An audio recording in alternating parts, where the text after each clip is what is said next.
जय श्री राम भक्तों स्वागत है आपका हमारा चैनल देववाणी में।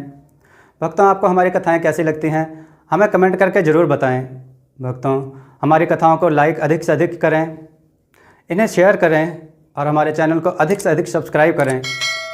भक्तों, आपसे एक गुजारिश है, हमें इंस्टाग्राम पर फॉलो करें जिसका लिंक डिस्क्रिप्शन में दिया गया है। तो चलिए शुरू करते हैं आज की कथा। जय श्री राम भक्तों, सवालों की श्रृंखला में आप सबका स्वागत है। आज का प्रश्न है, भगवान श्री कृष्ण जी के दोनों माताओं का क्या नाम है? अपने उत्तर वीडियो में कमेंट करके जरूर दें। चलिए आज की कथा श्रवण करते हैं। आज की कथा है एक कुत्ता, एक साधु और एक ग्वाला। आइए कथा श्रवण करें। बहुत दिन हुए नंदीश्वर के निकट यशोदा कुंड के पास एक गुफा में एक महात्मा भजन करते थे।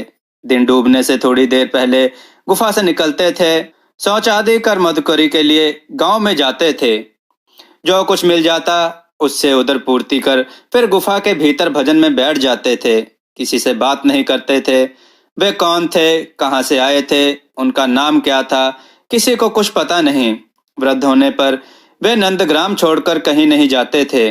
पर एक बार गोवर्धन के एक बाबा जी अनुनय विनय कर उन्हें चकलेश्वर ले गए, वहां नाम यज्ञ में योगदान करने के लिए।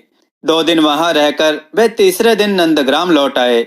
उनका दिल नंदग्राम के अलावा और कहीं नहीं लगता था। संध्या समय नियमानुसार मधुकरी के लिए गांव में गए। मधुकरी लेकर गुफा में प्रवेश कर रहे थे। उसी समय किसी के करुण कंठ की आवाज आई, ओ बाबा, मैं 2 दिन से भूखा हूँ। बाबा आश्चर्यचकित होकर रुककर बोले, आप कौन? मैं वह कुत्ता हूँ जिसे आप नित्य एक टुकड़ा मधुकरी दिया करते हैं।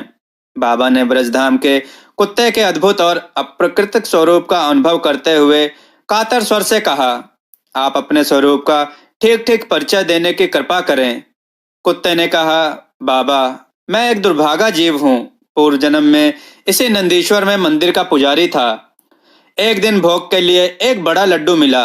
मैंने बिना भोग दिए ही उसे खा लिया। उसी अपराध के कारण मैं भूत हो गया। आप निष्किंचन वैष्णव हैं। आपकी दी मधुकरी खाने से मेरी उद्धर्व गति होगी। इस लोभ से बहुत दिनों से आपके पास आता हूँ। कुत्ते का वृत्तांत सुन बाबा ने कौतूहलवश और विनय पूर्वक कहा, जो भी हो, आप तो अप्राकृतिक धाम के भूत हैं। श्री श्री जुगल किशोर और उनकी अप्राकृतिक लीला के दर्शन तो आप तो करते ही होंगे।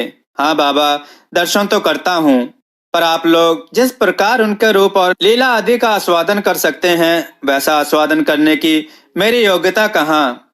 मुझे एक बार उनके दर्शन करा सकते हैं क्या? बाबा ने कातर स्वर में पूछा। उत्तर मिला, नहीं, मुझ में वह योग्यता नहीं। तो किस प्रकार उनके दर्शन किए जा सकते हैं, यह बता सकते हैं? बाबा ने कातर होकर विनय पूर्वक फिर पूछा। हाँ, यह बता सकता हूँ। देखिए, आप कल गोधूली के समय जब श्री कृष्ण गायें चराकर लौटते हों, यशोदा कुंड के पास बैठे रहें। गऊओं के पीछे जो ग्वारिये आते दिखें, उनमें जो सबसे पीछे हो उन्हें ही समझ लीजिए कि वे गोपाल हैं। इतना कहकर वह स्वान रूपी भूत अंतर ध्यान हो गया। बाबा को अब चैन कहाँ। रात जैसे तैसे कटी।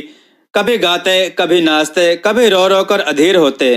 पौ फटते ही यशोदा कुंड के निकट एक झाड़ी में जा बैठे। बेचैनी बढ़ती गई। मन में तरह तरह के संकल्प विकल्पों का संघर्ष चलता रहा।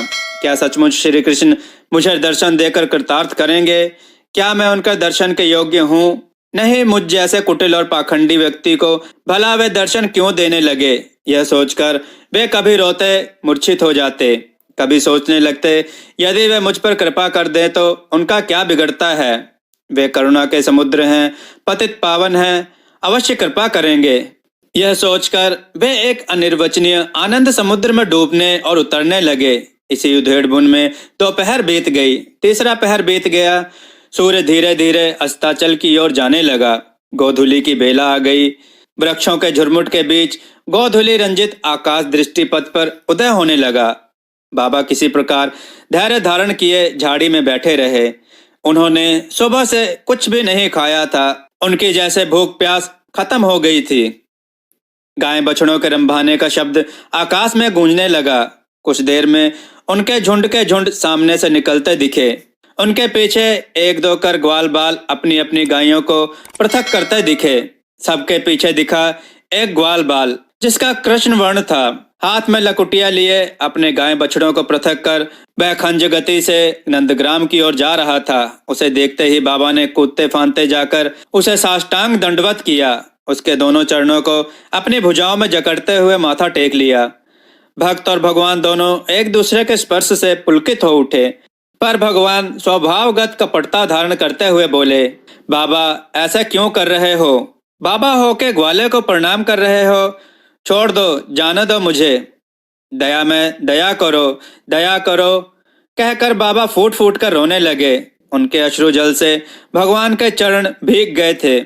रुधे हुए कंठ से अस्पष्ट शब्दों में और न जाने वे क्या कहते रहे।